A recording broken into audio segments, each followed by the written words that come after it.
So I'm hoping I am live on YouTube, y'all. Hello, I am Sierra. I apologize for being late. I literally am new to this whole using it on Riverside, and so I didn't know what I was doing. Anyways, on this channel, I talk about books. I talk about books I love, books that I enjoy, books I have read, some books I did not enjoy. And I just wanted to go live just to try it. Someone asked me to go live this year, and I chickened out. And so I figured, like, hey, let's just do it before the end of the year, and not even just before the end of the year, but let's just do it. I didn't feel like sitting to record and edit and all of this. So what you're gonna get is raw, unfiltered me just going through eating some popcorn here and having some wine. My daughter picked this mug out. I asked her, which one do you think I should use for the video? And she told me to tell y'all that she picked this mug out for me. So yes, that is, I'm having some Moscato and some regular butter popcorn while I answer these questions. This is a year end review. So basically, just 6 questions that I found um, that I don't mind answering. I haven't answered these questions yet, so these will literally just be answered live. I'm talking fast because I'm nervous, but let's get into it. And like I said, I usually talk about books over here. I don't know that I can interact with y'all in the chat yet. So if you're messaging me in the chat, I will attempt to go back and reply to y'all because I can only see what I'm doing here. I can't see what y'all are doing because I haven't figured that part out yet. But we're going to learn. We're going to learn. Okay, so I kind of want to go over what I was thinking of for my YouTube channel when I first started it. And I literally have like this old school, what do you call this? Like spider graph that I did. And I said I wanted to be called Caster to You YouTube. How to get back into reading was one of the things that I wanted to do here. Reading for mindfulness on YouTube. I've been on YouTube with no social media. I put that in my description. I don't know how many people read it, but I don't have any other social medias. I know YouTube can be considered a social media, but I don't have any other social medias than what you are watching me on. I don't have what is it? I don't have what is it? Instagram, TikTok, um, what is it? I don't have any of them. That's why I can't think of the names of them. I don't have any of them. Um, Once my grief hit me, I realized like I was like, hey, I want to just get off of so much social things. And so I did. And so reading for mindfulness is one of the things that I do. And I wanted to share that love here on my YouTube channel. Something I haven't shared yet, but I would like to share is called If This Book Could Talk. Hello Grief is a book I wanted to share. I did that. I shared a video about why read, and this was something that I wrote down. Reading at the library, I've shared that. Library topics, I've shared that. And I something around self-help books, I've had a video about that. And then why I stopped reading self-help books. And so that is something I've done as well. And so that was my little spider graph that I kind of projected about what I wanted this channel to be about, and I have done that. Except for one thing about this, if this book could talk thing. Let's see how much time I am. I'm at 3 minutes. Okay. So what you're watching me use is my journal. I am a journaler. I've been journaling since the age of 9. And I have this journal that I decorated. My daughter decorated on this side. And I do all of my writings and stuff in here.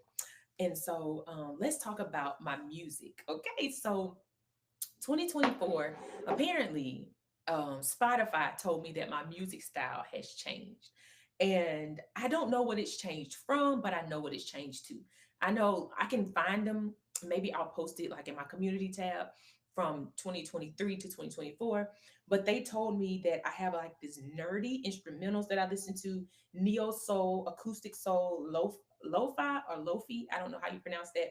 Smooth, slow dance music, softy throwback jams. That is what Spotify told me my music was about. Um, my top artist of the year. I would love to hear in the comments if you would like to let me know what were your top artists of the year. My top artists were Joseph Solomon, Madison Ryan Ward, Cleo Soul, Alan Stone, and Jackie Hill Perry. So that lets you know the vibe that I am because those are my top five artists. The top one, two, three, four, five songs of this year were Black Like You by Joseph Solomon, The Ocean by the same artist, Joseph Solomon, Do for Love by Snow. I think how you pronounce her last name is Allegra. Home by Bella, and Godspeed by Joseph Solomon. I am blushing a little bit. You maybe can't tell on camera, but I love Joseph Solomon's music. My hope is that 2025, I'll be outside. Hope to go see him in concert. His like he just has so much soul in his music. He has like this just very gifted in music, and I love music. And so, as you can tell, he was my top artist of the year. So we have 2 more days, 2 more days. Today, a little bit rest of the day, and tomorrow before we go into 2025. I start my years when I have my birthday. My birthday was on the 28th of December. I had an amazing birthday celebration. Um, my husband and my one of my friends got together and planned some things for me for the day, and it was just beautiful. And then I got a like a goodie box today filled with goodies that just brought my heart so much joy. And like my family came together. I got to talk on the phone. Like it was just beautiful. And I'm a simple girl. I consider myself a simple girl. I love a conversation. I love to reflect. I love to talk about my children. I love to talk about my marriage. I love to talk about the things that I've done and what is up with this sweater. It's got a little bit hot. And so just those simple things just brought my heart so much joy. I received text messages, beautiful text messages. I'm expecting another package to come. So it just feels good to be celebrated by those who see you, who love you, who know you. And everybody knows me on different levels. And so the things that I received and the things that I got showed that everybody knows me on different levels. Um, and I say that we have 2 more days into 2025 and how I celebrate my birthday as my new year, because I think that most people jump on this train of, hey, new year, new me, new things, all of that. And that is great if that's your thing. It's not my thing. But because I start my birthday as my new year, I like to just be mindful, which I am a very mindful and thoughtful person in real life. I like to just pay attention to what I am seeing repetitively. And I like to slow down even more than I slow down to hear what God is speaking to me and repeating to me and getting me to see. And so, as I go into these questions, I want you to know that that's the perspective that I'm coming from. And I wanted to share this. If you don't know what your year looks like, one of the first places I think you should visit is your cell phone. If you keep your text messages, review your text messages. If you keep a lot of photos, review your photos. And if you have an iPhone, iPhone makes it easy. You can just go to the year 2024 and just go all the way back to January, scroll up or scroll down, I don't know which way it goes, and you can see what your year has looked like. The pictures you have shared with your friends, the pictures you have shared with your family, like you can see the beauty in 2024. You can see the hard things of 2024. You can just see your year a lot because of the pictures and the photos that you have taken and that you have in your cell phone. And oftentimes, sometimes the pictures that we don't think mean a lot will mean a lot when you are looking at your year in totality. So the 6 questions or 5 questions, 1, 2, 5 questions that I'm going to answer are, and if you want to write these down, if you want, I want to like take note on your own things, then I just wanted to give them to you. What did you do this year that you're super proud of? Is question number one. What did you play? Where did you play it safe this year? Like, where did you play it safe? Like, you were cautious in your pursuits. Um, okay, the computer did something. Who might you need in your corner as you go into this next year? What are the skills that you know you need to level up on, or you know you need to like things that you need to do? What is the big goal that you are afraid of, or you think is too far, excuse me, too far out of your reach? I'll say that question again because I belched. But what is the big goal that you are afraid of, or that you think is too far out of your reach? And I'm just gonna dive into these questions. Okay, so Like I said, I haven't answered these questions in my journal just yet, but we are going to answer together today. So, question number one is, what did you do this year that you're super proud of? So, I would have to say, and I'm going to write some of this stuff down. I would say number one is that I intentionally did things in my home that I knew were going to help me be mindful. And so for me, that looks like making a list of things that need to be happening, that need to happen in my home, and going forth to do those things. And as long as it took me to do them, like some things I didn't get to until like October, November, December, and I was okay with that. So taking the time to get my house in order mentally, emotionally, spiritually, make a great plan for my children for homeschool. We have executed that. We have taken our breaks. Something else that I'm very proud of that I did this year is went to therapy again. And I was in therapy 2 times a week. We were not in our home. And my husband and I were in therapy for marriage counseling. And then I was in therapy for my own counseling 2 times a week. It was extremely hard. It was excruciating at times. However, I did it. And like I said, because I needed to get my home in order, there were some things that internally I needed to deal with for my children's sake so I wouldn't bleed on them, and for my marriage sake so that I would not ask more than my husband had to give. And then I can be realistic about what our lives look like together. So those are two things. Another thing I'm super proud of this year is that I actually stuck to this YouTube journey. Um, it is not easy. It is not easy. The editing, I know y'all have heard me talk about this several times. The editing, the sticking to a schedule, actually recording. And I'm a talker. You don't get a lot of vlogs over here. You get a lot of talking, which is like what you're seeing me do now. However, I've been able to stick to that. I may have to pop off and make another one, but we're gonna keep going. Number two is, where did you play it safe this year? This year, I would say I played it safe in my YouTube content.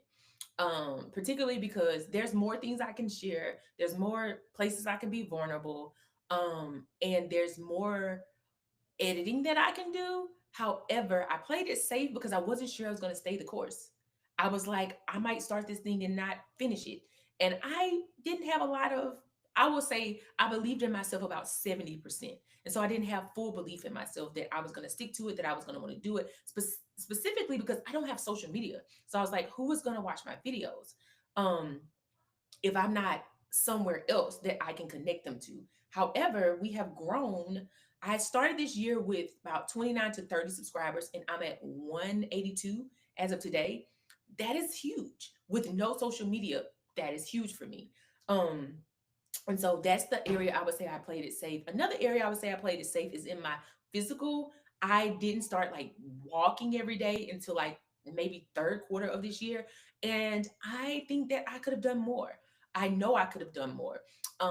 We live in a place where I can go to the gym and the gym is free, but I have not taken advantage of that. And I've made up all the excuses. My husband has helped me to see, Sierra, you have no excuse. Like I am here long enough for you to be able to go to the gym. I get off in enough time so you can go. Like, there's no excuse. However, I know I played it safe. I just don't think that I wanted to do it. Question number three: who might you need in your corner as you go into this next year?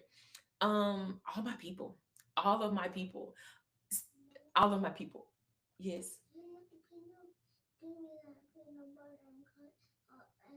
yes. Soon as I finish, I will give you peanut butter and apple. Okay. All right. Love you. And that is my son. This is real life and this is live. So the question was, who might you need in your corner as you go into this next year? All of my people. I know I want my mother in my corner. And that is something that I'm looking forward to talking to her about even more.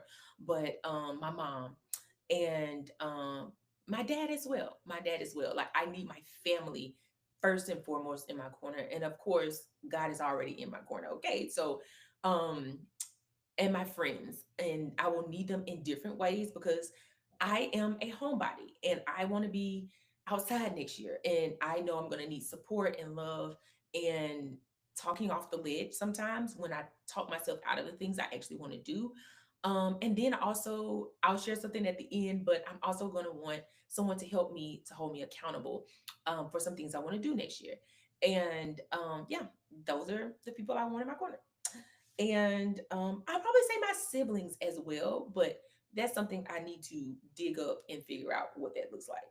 Um, what are the skills that you know you need to level up on?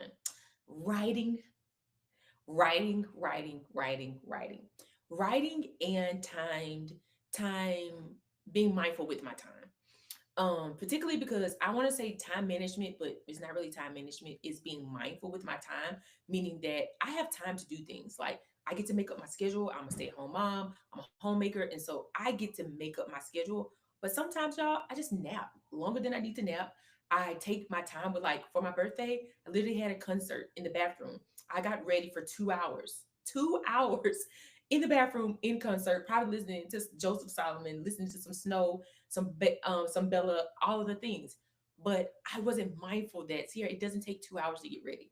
You could do this in about an hour and a half, maybe an hour at the least.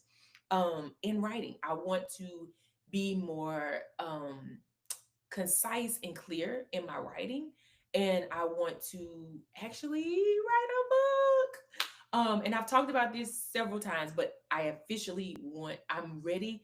My spirit is ready. My characters have been talking to me. And so I officially want to be able to write a book and publish it.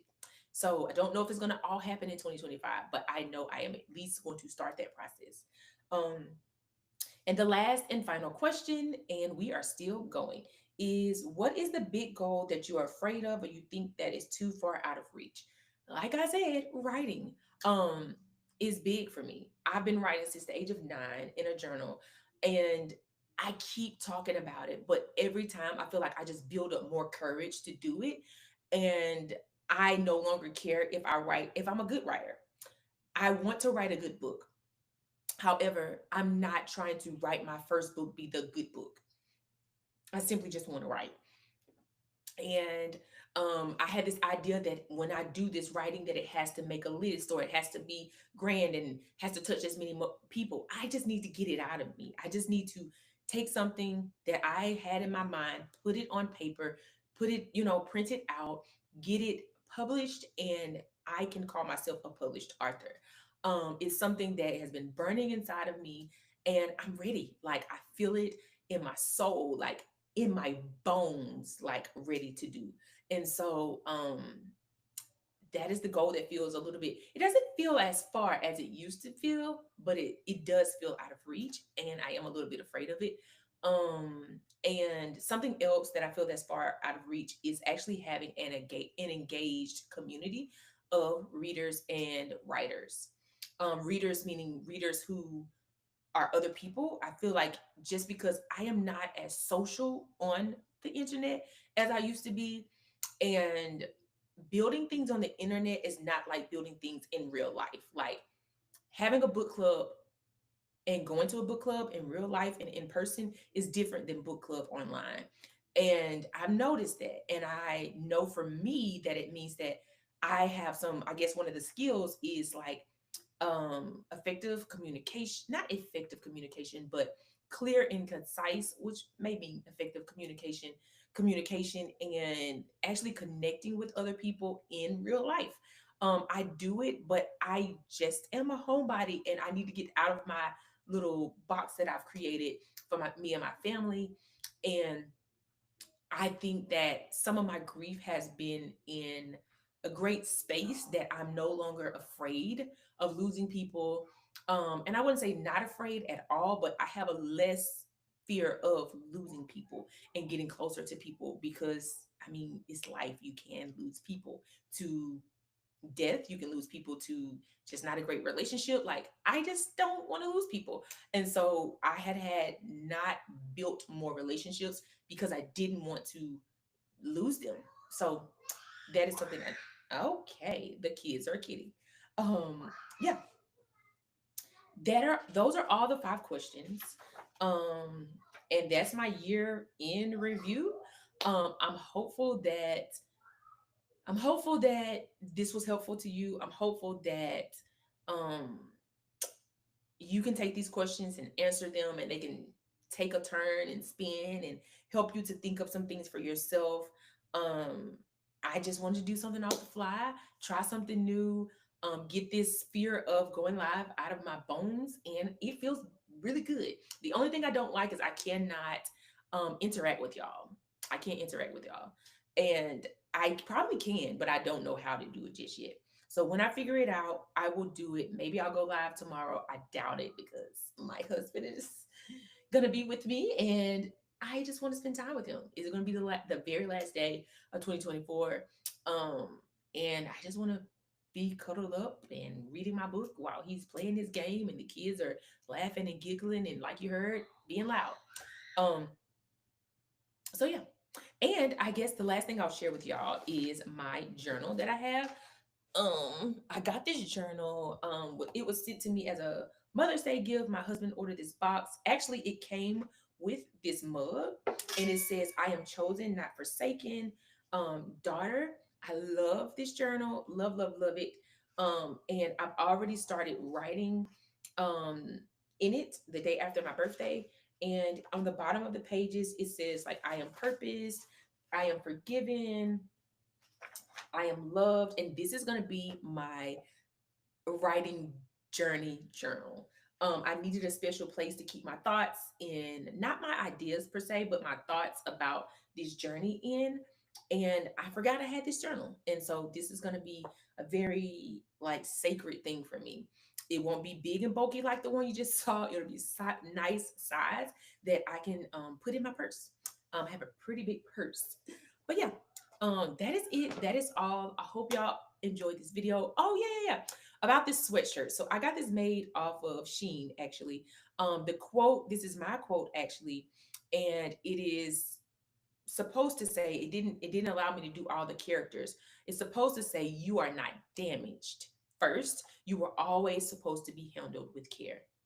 It is something that I believe as women, as a people, anybody, woman, man, whatever, you're not damaged. You're always like, ever since you were born, you were always supposed to be handled with care.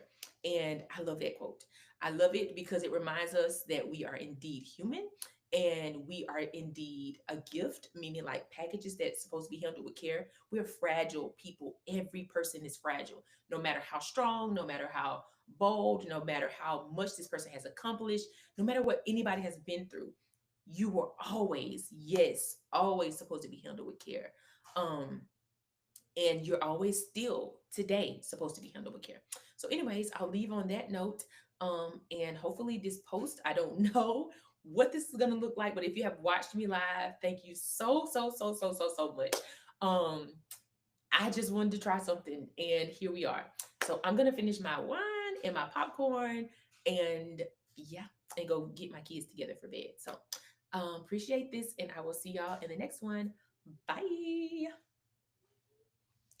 All right, how you turn this thing off? Ooh.